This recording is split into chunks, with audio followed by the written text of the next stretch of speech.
నమస్తే, welcome to స్వతంత్ర news. నేను ప్రియా శర్మ. బులెటిన్లో ముందుగా హెడ్లైన్స్ చూద్దాం. తిరుపతి జిల్లాలో మేమంతా సిద్ధం బస్సు యాత్ర. గురవరాజుపల్లె నుంచి బయలుదేరిన జగన్.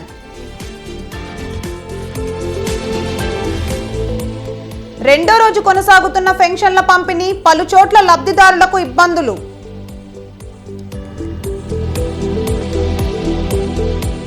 కవిత బెయిల్ పిటిషన్పై ఇవాళ విచారణ. కోర్టు తీర్పుపై సర్వత్రా ఉత్కంఠ.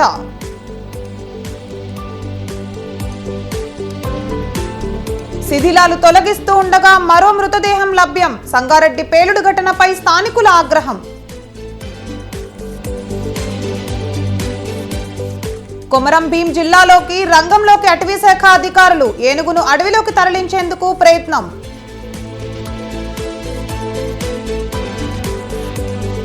హైకోర్టును ఆశ్రయించిన షకీల్ కొడుకు రాహిల్ లుకౌట్ నోటీసులు కొట్టివేయాలని పిటిషన్.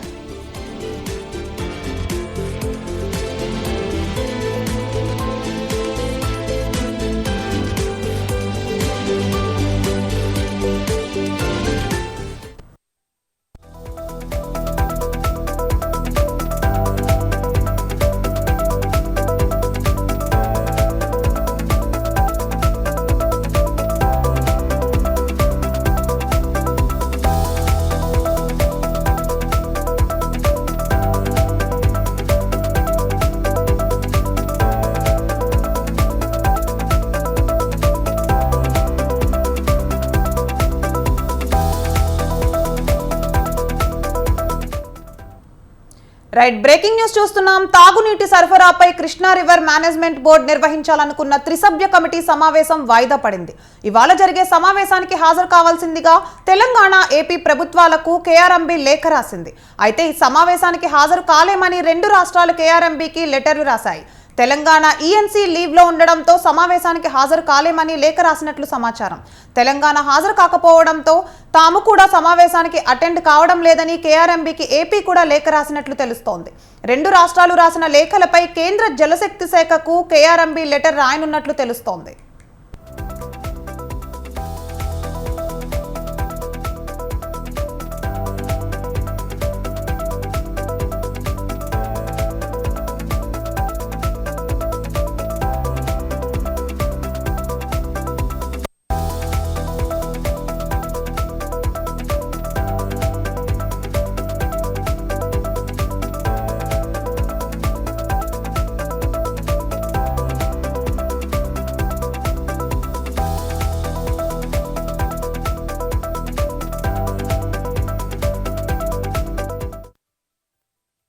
బ్రేకింగ్ న్యూస్ చూస్తున్నాం. తాగునీటి సరఫరాపై కృష్ణా రివర్ మేనేజ్మెంట్ బోర్డు నిర్వహించాలనుకున్న త్రిసభ్య కమిటీ సమావేశం వాయిదా పడింది.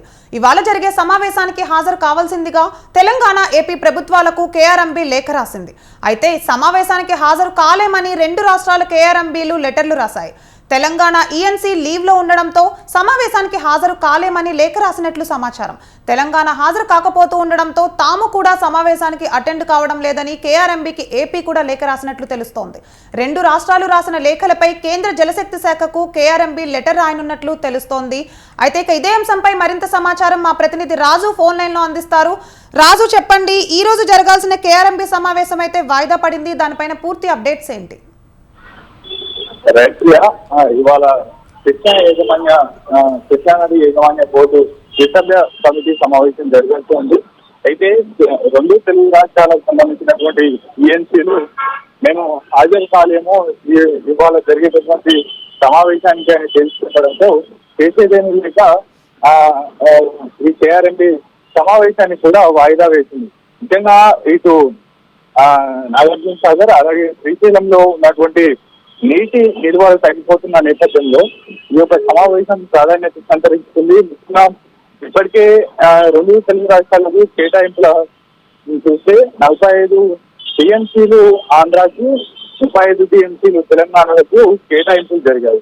అయితే ఈ నేపథ్యంలో ఇప్పటి వరకు దప్పల వారీగా ఏపీ 42 టీఎంసీలు ఉపయోగించుకోగా తెలంగాణ కూడా తన కేటాయించిన నీటి కంటే కూడా ఎక్కువ తీసుకువెళ్ళడం అనేది జరుగుతూ ఉంది. తెలంగాణ కూడా 42 టీఎంసీలు తరలించుకు వెళ్ళింది. అయితే ఈ నేపథ్యంలోనే కేఆర్ఎంబీ కూడా తెలంగాణ ఈఎన్సీకి లేఖ రాసింది. వెంటనే నీటి తరలింపులు ఆపాలంటూ కూడా లేఖ రాయడం జరిగింది. అయితే ఓవరాల్ గా తెలంగాణ అటు నాగార్జున సాగర్ శ్రీశైలం ప్రాజెక్టుల్లో నీటి నిల్వలు తగ్గిపోతున్న నేపథ్యంలో దాంతో పాటుగానే రెండు తెలుగు రాష్ట్రాల్లో భూగర్భ జలాలు అడుగంటడం, దాంతో పాటుగా కీలకమైనటువంటి రానున్న రోజుల్లో మరింత తీవ్రతం అయ్యేటటువంటి సమస్యలు ఉన్నాయి. కాబట్టి తాగునీటికి సాగునీటికి ఇబ్బందులు తలెత్తకుండా ఉండేందుకు కూడా ఈ యొక్క సమావేశంలో చర్చలు జరిగే అవకాశం ఉండింది. అయితే ఈ నేపథ్యంలోనే ఇరు రాష్ట్రాల ఏజెన్సీలు హాజరు కాలేమని తెలపడంతో ఈ యొక్క సమావేశం అయితే వాయిదా పడింది. అయితే ఈ నెల 8వ తేదీ నుంచి తమకు అదనంగా 5 టీఎంసీల నీటి కేటాయింపులు చేయాలంటూ కూడా కేఆర్ఎంబీకి ఏపీ ఈఎన్సీ లేఖ రాయడం అనేది జరిగింది. అయితే ఓవరాల్ గా ఈ అంశం మీద కూడా చర్చ జరగాల్సి ఉంది. అయితే ఈఎన్సీలు హాజరు కాకపోవడం పట్ల కేఆర్ఎంబీ కూడా కేంద్ర జలశక్తి శాఖకు లేఖ రాసింది. తదుపరి ఎటువంటి నిర్ణయాలు తీసుకోవాలి ఏంటి అనే దాని మీద కూడా కేఆర్ఎంబీ కేంద్ర జలశక్తి శాఖ కార్యదర్శికి కూడా లేఖ రాయడం అనేది జరిగింది. ఓవరాల్ గా ఇవాళ ఈ సమావేశం జరిగితే కొంత స్పష్టత వచ్చేది. రానున్న రోజుల్లో ఎటువంటి నిర్ణయాలు తీసుకుంటే బాగుండేది. దాంతో పాటుగానే పూర్తిగా ఎండాకాలంలో అటు సాగు తాగునీటి సమస్యలు లేకుండా ఇబ్బందులు తలెత్తకుండా కూడా తీసుకోవాల్సినటువంటి జాగ్రత్తలు, అలాగే శ్రీశైలము నాగార్జున సాగర్ లో ఇప్పుడు నీటి నిల్వల ఉండాల్సిన దానికంటే తక్కువగా ఉన్నాయి. అయితే ఈ నేపథ్యంలో ఇప్పుడు నీటి తరలింపులు చేస్తే రానున్న రోజుల్లో మరింత ఇబ్బందులు తలెత్తేటటువంటి అవకాశం ఉంది. కాబట్టి తెలంగాణ కూడా నీటిని తరలించుకునేటటువంటి ఏవైతే వాటర్ ఉన్నాయో వాటిని పూర్తిగా నిలిపివేయాలంటూ కూడా కేఆర్ఎంబీ తెలంగాణకు లేఖ రాయడం అనేది అయితే జరిగింది. ఓవరాల్ గా ఇది ఇవాళ సమావేశం జరిగితే మాత్రం ఈ యొక్క నీటి నిల్వలు నీటి కేటాయింపులు ఆపేయాలి. దాంతో పాటుగానే ఏపీ కోరినటువంటి 5 టీఎంసీల మీద కూడా చర్చ జరిగేటటువంటి అవకాశం ఉండింది. కాకపోతే ఓవరాల్ గా ఇవాళ జరగాల్సినటువంటి సమావేశం ఇరు ఈఎన్సీలు కూడా హాజరు కాలేమంటూ లేఖ రాయడంతో కేంద్ర జలశక్తి శాఖకు కేఆర్ఎంబీ లేఖ అయితే రాసింది. Right, thank you for the updates రాజు.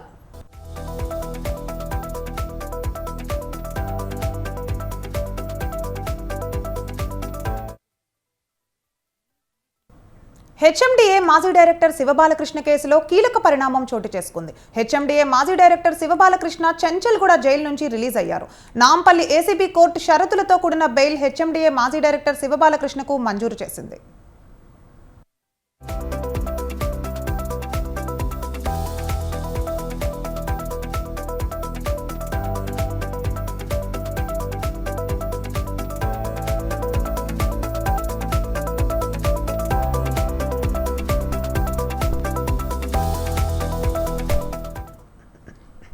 ఇక దాంతో జైలు నుండి విడుదలయ్యారు. అయితే దేశం విడిచి వెళ్లొద్దు అంటూ నాంపల్లి ఏసీబీ కోర్టు ఆదేశించింది. ఏసీబీ విచారణకు సహకరించాలని తెలిపింది. షరతులతో కూడిన బెయిల్ హెచ్ఎండిఏ మాజీ డైరెక్టర్ శివబాలకృష్ణకు మంజూరు చేసింది. శివబాలకృష్ణతో పాటు అతని సోదరుడు శివ నవీన్ కూడా విడుదలయ్యారు.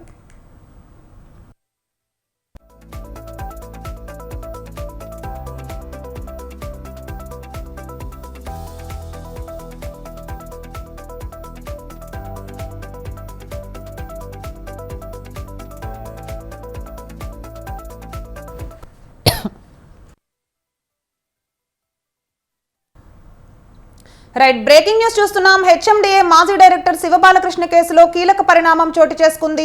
హెచ్ఎండిఏ మాజీ డైరెక్టర్ శివబాలకృష్ణ చెంచల్గూడ జైలు నుండి రిలీజ్ అయ్యారు. నాంపల్లి ఏసీబీ కోర్టు షరతులతో కూడిన బెయిల్ హెచ్ఎండిఏ మాజీ డైరెక్టర్ శివబాలకృష్ణకు మంజూరు చేసింది. దాంతో జైలు నుండి ఆయన విడుదలయ్యారు. అయితే దేశం విడిచి వెళ్లొద్దు అంటూ నాంపల్లి ఏసీబీ కోర్టు ఆదేశించింది. ఏసీబీ విచారణకు సహకరించాలని తెలిపింది. షరతులతో కూడిన బెయిల్ హెచ్ఎండిఏ మాజీ డైరెక్టర్ శివబాలకృష్ణకు మంజూరు చేసింది. శివబాలకృష్ణతో పాటు అతని సోదరుడు శివ నవీన్ కూడా విడుదలయ్యారు.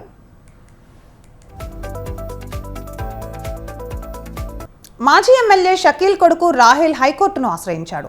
ప్రగతి భవన్ దగ్గర యాక్సిడెంట్ కేసులో తనపై లుకౌట్ నోటీసులను కొట్టివేయాలని పిటిషన్ వేశాడు. డిసెంబర్ 24న ప్రగతి భవన్ ముందు బారికేడ్ను ఢీకొట్టిన రాహేల్ తనకు బదులుగా డ్రైవర్ను లొంగిపోయేలా ప్రేరేపించాడు. ఈ కేసులో రాహేల్తో పాటు తండ్రి షకీల్ను కూడా నిందితుడిగా చేర్చారు. ఇద్దరిపై లుకౌట్ నోటీస్ జారీ చేసిన పోలీసులు దుబాయ్లో ఉన్న రాహేల్ను రప్పించే ప్రయత్నం చేశారు. ఈ నేపథ్యంలోనే రాహేల్ హైకోర్టులో పిటిషన్ వేశాడు. రాహేల్ పిటిషన్పై ఇవాళ హైకోర్టులో అయితే విచారణ జరగనుంది.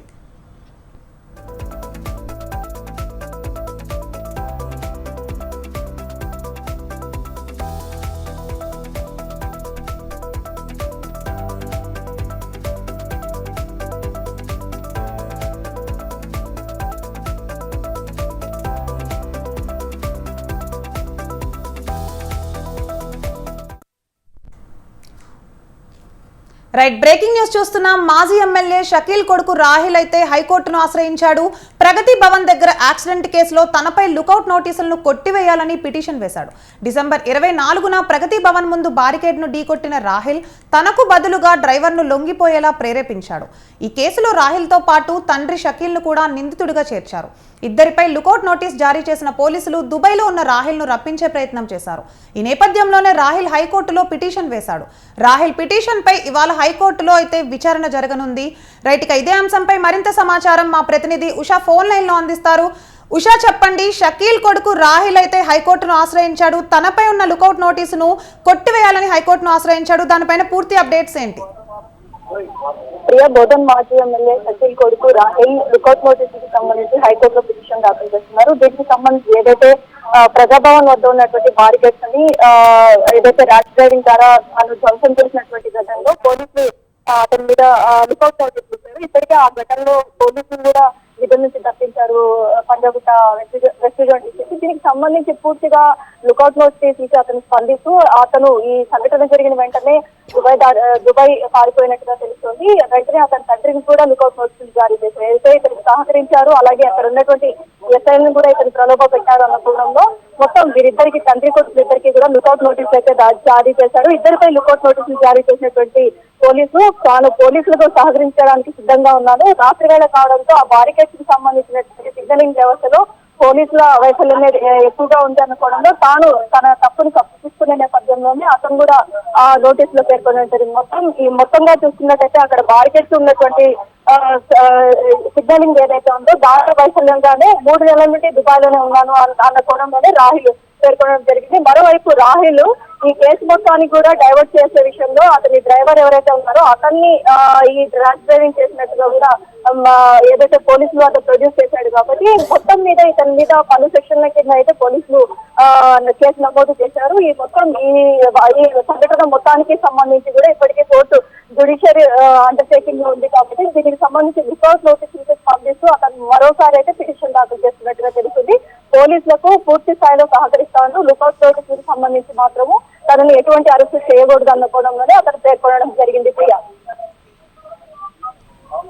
Right, thank you for the updates Usha.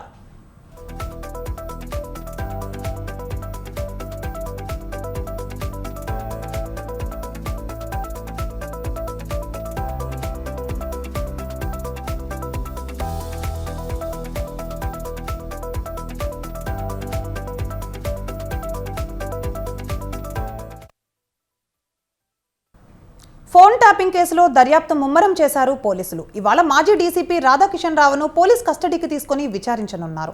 Radhakishan రావును 7 రోజులు పోలీస్ కస్టడీకి నాంపల్లి కోర్టు అనుమతి ఇచ్చింది. మరి కాసేపట్లో చంచల్గూడ జైలు నుండి ఆయనను కస్టడీలోకి తీసుకోనున్నారు. రాధాకిషన్ రావుపై ఇప్పటికే అనేక ఫిర్యాదులు వచ్చాయి. కుకట్పల్లి పోలీస్ స్టేషన్లోనూ కేసు నమోదైంది. ఫోన్ ట్యాపింగ్లో కీలకంగా వ్యవహరించారని ఆయనపై ఆరోపణలు ఉన్నాయి. ఈ నేపథ్యంలో రాధాకిషన్ రావును 7 రోజులు పోలీస్ కస్టడీలో అనేక అంశాలపై కూపీలాగనున్నారు పోలీసులు.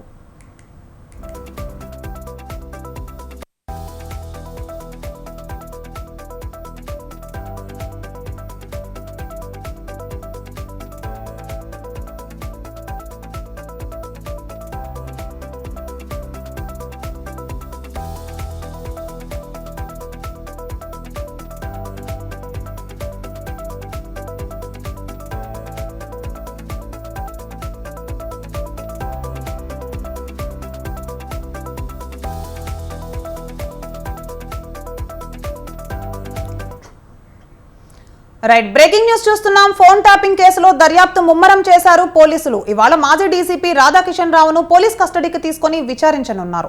రాధాకిషన్ రావును 7 రోజులు పోలీస్ కస్టడీకి నాంపల్లి కోర్టు అనుమతి ఇచ్చింది. మరి కాసేపట్లో చెంచల్గూడ జైలు నుండి ఆయనను కస్టడీలోకి తీసుకోనున్నారు. రాధాకిషన్ రావుపై ఇప్పటికే అనేక ఫిర్యాదులు వచ్చాయి. కుకట్పల్లి పోలీస్ స్టేషన్లోనూ కేసు నమోదైంది. ఫోన్ ట్యాపింగ్ లో కీలకంగా వ్యవహరించారని ఆయనపై ఆరోపణలు కూడా ఉన్నాయి. ఈ నేపథ్యంలో రాధాకిషన్ రావును 7 రోజులు పోలీసుల కస్టడీలో అనేక అంశాలపై కూపీలాగనున్నారు. రైట్, ఇక ఇదే అంశంపై మరింత సమాచారం మా ప్రతినిధి పవన్ ఫోన్ లైన్ ద్వారా అందిస్తారు. పవన్, చెప్పండి, మాజీ డీసీపీ రాధాకిషన్ రావును పోలీసులు ఇవాళైతే కస్టడీకి తీసుకొని విచారించనున్నారు. దానిపైన పూర్తి అప్డేట్స్ ఏంటి? ఇప్పటికే చెంచల్గూడ జైలుకి ప్రత్యేకంగా ఒక పోలీస్ టీం కూడా చేరుకుంది. అయితే మరికొద్ది సేపట్లో ఇటు మాజీ డీసీపీ టాస్క్ ఫోర్స్ సంబంధించిన రాధాకిషన్ రావును కూడా కస్టడీలోకి కూడా తీసుకుంటారు. తీసుకొని గాంధీ హాస్పిటల్లో వైద్య చికిత్సలు నిర్వహించి నేరుగా వైద్యనగర్ పిఎస్ కూడా తరలిస్తారు. ముఖ్యంగా చూస్తే ఫోన్ ట్యాపింగ్ సంబంధించిన కేసులో రాధాకిషన్ రావు చాలా కీలకంగా ఉన్నారు. ఎందుకంటే టాస్క్ ఫోర్స్ డీసీపీగా ఉన్నప్పుడు చాలా మంది యొక్క ఫోన్ సంబంధించిన సంభాషణలు కూడా రికార్డ్ చేయించాడు. అంతేకాకుండా వారిని అక్రమంగా టాస్క్ ఫోర్స్ కార్యాలయానికి కూడా తీసుకువచ్చి వారికి చిత్రహింసలకు గురి చేసినట్టుగా దీనికి సంబంధించి ఇప్పటికే పలు ఆరోపణలు కూడా వస్తున్నాయి. ఎందుకంటే వ్యాపారస్తులను కూడా పూర్తిగా టాస్క్ ఫోర్స్ ఉన్నప్పుడు దీనికి సంబంధించి పూర్తిగా వారిని భయభ్రాంతులకు గురి చేయడము, వారి వద్ద నుంచి పెద్ద ఎత్తున డబ్బులు తీసుకొని ఒక పార్టీకి సంబంధించిన యొక్క పూర్తిగా వారికి అందించడము, ఇటువంటి పూర్తిగా రాధాకిషన్ రావు సంబంధించి పూర్తిగా అతనిపైన ఆరోపణలు కూడా వచ్చాయి. ఇప్పటికే కుకట్పల్లిలో ఒక ఫిర్యాదు నేపథ్యంలో కేసు కూడా నమోదైంది. మొత్తానికి చూస్తే మాత్రము రాధాకిషన్ రావు యొక్క ఆగడాలు మాత్రం చాలా ఉన్నాయని చెప్పి కూడా పోలీసుల నోటీసు కూడా వచ్చింది. వాటికి సంబంధించి అన్ని కోణాలు కూడా దర్యాప్తు చేసే విధంగా కూడా ప్రత్యేకంగా ఒక టీం ను కూడా ఏర్పాటు చేశారు. అయితే ఫోన్ ట్యాపింగ్ సంబంధించిన దాంట్లో మాజీ ఐపీఎస్ ప్రభాకర్ రావు సంబంధించిన విషయం కూడా రాధాకిషన్ రావు చాలా కీలకంగా ఉన్నారని చెప్పి కూడా దీనికి సంబంధించి ఇటు పోలీసులు గుర్తించారు. మొత్తానికి 7 రోజుల పాటు ఇప్పటికే కోర్టు కస్టడీ కూడా ఇచ్చింది. ఈ రోజు నుంచి ఈ యొక్క 7 రోజుల పాటు కూడా విచారణ కొనసాగించనున్నారు. విచారణలో మాత్రము ఇంకా మరి కొంతమంది పేర్లు కూడా వెలువడే అవకాశం కూడా కనిపిస్తుంది. ఎందుకంటే ఇప్పటికీ ఆ యొక్క విచారించిన పోలీసులు చాలా విషయాలు కూడా కనుక్కున్నారు. అయితే ఇంకా విచారిస్తే మాత్రం ఇంకా చాలా విషయాలు కూడా వెళ్ళిపోయే అవకాశం కూడా చాలా స్పష్టంగా కనిపిస్తుందని చెప్పి పోలీసులు భావిస్తున్నారు. మరికొద్ది సేపట్లోనే చెంచల్గూడ జైలు నుంచి కూడా ఆ కస్టడీలోకి తీసుకొని ఈ యొక్క బంజారాస్ పిఎస్ లో ప్రత్యేకంగా విచారణ కొనసాగిస్తారు. Right, thank you for the updates Pawan.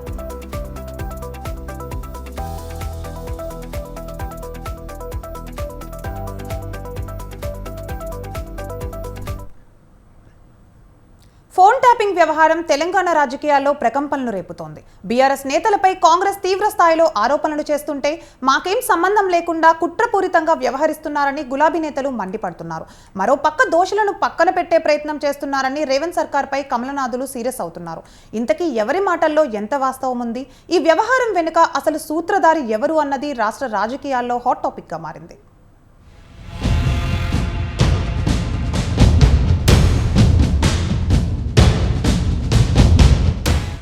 గత కొద్ది రోజులు ట్యాపింగ్ వ్యవహారం తెలంగాణలో ఉత్కంఠ రేపుతోంది. బీఆర్ఎస్ హయాంలో ప్రతిపక్షాలే టార్గెట్ గా సీక్రెట్స్ ను తెలుసుకునేందుకే చేసిన ఆపరేషన్ లో భాగమేనని రేవంత్ ప్రభుత్వం ఆరోపిస్తోంది. ఈ దిశగానే కీలక విషయాలు కూడా విచారణలో వెలుగు చూస్తున్నాయి.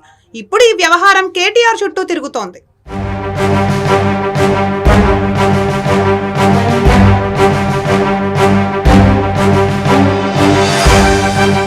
హీరోయిన్లు ఫోన్ ట్యాపింగ్ చేశారు అంటూ కేటీఆర్ పై తీవ్ర స్థాయిలో ఆరోపణలు వెల్లువెత్తుతున్నాయి. దీనితో ఈ అంశంపై స్పందించిన కేటీఆర్ కాంగ్రెస్ టార్గెట్ గా విరుచుకుపడ్డారు. అలాంటి ఇల్లీగల్ పనులు చేయాల్సిన అవసరం కర్మ తనకు లేదని, దమ్ముంటే ఆధారాలు బయటకు తీసి చర్యలు తీసుకోవాలని డిమాండ్ చేశారు. తన క్యారెక్టర్ ను దెబ్బతీసేలా మాట్లాడితే మంత్రి అయినా ముఖ్యమంత్రి అయినా తాట తీస్తానని, న్యాయ పోరాటం చేస్తానని హెచ్చరించారు. అన్నట్టుగానే కాంగ్రెస్ నేతలకు లీగల్ నోటీసులు పంపారు. మంత్రి కొండా సురేఖ, ఎమ్మెల్యే యన్నం శ్రీనివాసరెడ్డి, కేకే మహేందర్ రెడ్డికి నోటీసులు ఇచ్చారు. తనపై చేసిన వ్యాఖ్యలకు వారం రోజులలోపు క్షమాపణ చెప్పాలని, లేదంటే పరువు నష్టం దావా వేస్తానని నోటీసుల్లో పేర్కొన్నారు కేటీఆర్. నాకు ఎలాంటి ఇల్లీగల్ వ్యవహారాలతో నాకు సంబంధం లేదు. ఫోన్ ట్యాపింగ్ అని చెప్పి లీకు వీరుడు రేవంత్ రెడ్డి గారు పాపం డైరెక్ట్గా ప్రెస్ కాన్ఫరెన్స్ పెట్టే దమ్ము లేదు, డైరెక్ట్గా ఆధారాలు ప్రజల ముందు పెట్టే దమ్ము లేదు. ఏముందో విషయం ఎవరికి తెలియదు. పోలీస్ రిమాండ్లో ఉన్న వాళ్ళకి కూడా ఫోన్లకు వెళ్ళి మీకు లీకులు వస్తాయి. ఈయన లీకు వీరుడు. మరి లీకు వీరుడు ఏదో కష్టపడి నా క్యారెక్టర్ అసాసినేషన్ చేయాలనే ప్రయత్నంలో చాలా బలంగా ఉన్నాడు. ఎవరో హీరోయిన్లను నేను బెదిరించిన అంటది ఆ మంత్రి. ఆమెకు నెత్తుందా లేదా నాకు తెలియదు.